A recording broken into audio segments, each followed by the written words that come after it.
हिमाचल प्रदेश में शहरी विकास मंत्री विक्रमादित्य सिंह की अध्यक्षता 25 जनवरी को हुई बैठक में फास्ट फूड रेहड़ी और ढाबों के मालिकों को अपनी दुकानों के बाहर पहचान पत्र लगाने का निर्देश दिया गया।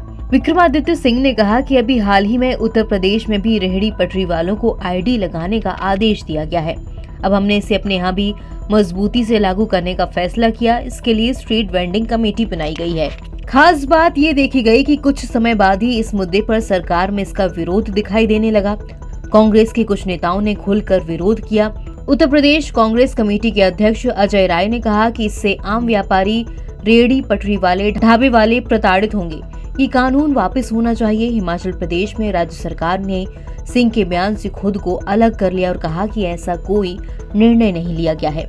बीजेपी ने इस मुद्दे को हाथों हाथ लेने में देर नहीं की। विपक्ष के नेता जयराम ठाकुर ने दावा किया कि उसने इस कदम का विरोध इसलिए किया क्योंकि ये उत्तर प्रदेश के मुख्यमंत्री योगी आदित्यनाथ का मॉडल है। जयराम ठाकुर ने कहा कि राज्य सरकार कांग्रेस आलाकमान के दबाव के आगे झुक गई। विक्रमादित्य सिंह के इस फैसले को लेकर कई तरह के सवाल उठ रहे हैं। विक्रमादित्य सिंह ने कुछ समय पहले ही पार्टी के खिलाफ बागी रुख अख्तियार किया था। उनके पार्टी छोड़ने की खबरें भी आई थी। हालांकि कांग्रेस आलाकमान ने इस असंतोष को किसी तरह से मैनेज कर लिया। अब विक्रमादित्य ने जिस तरह से फैसला लिया उससे सवाल उठ रहा है कि क्या विक्रमादित्य हिमाचल में सॉफ्ट हिंदुत्व की राह पर चल रहे हैं। विक्रमादित्य सिंह को योगी सरकार का मॉडल भा गया है। राजनीतिक एक्सपर्ट्स का मानना है कि विक्रमादित्य को लग रहा है कि पार्टी को यदि राज्य में मजबूती हासिल करनी है तो उसे हिंदू वोटों को अपने पक्ष में सुनिश्चित करना होगा। जिस तरह से देवभूमि हिमाचल की जनता वहां की डेमोग्राफी के बदलाव को लेकर सड़कों पर विरोध कर रही है, तो विक्रमादित्य को इसमें अपने लिए राजनीतिक भविष्य दिखाई दे रहा है। युवा मंत्री का मानना है कि हिमाचल में वोट बैंक को आकर्षित करने के लिए पार्टी को पर्याप्त हिंदू के तौर पर देखा जाना चाहिए।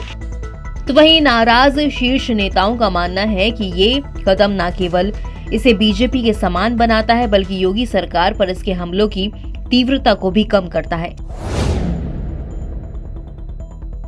कांग्रेस बीजेपी के हिंदुत्व वाली छवि को लेकर उसे हमेशा घेरती रही है।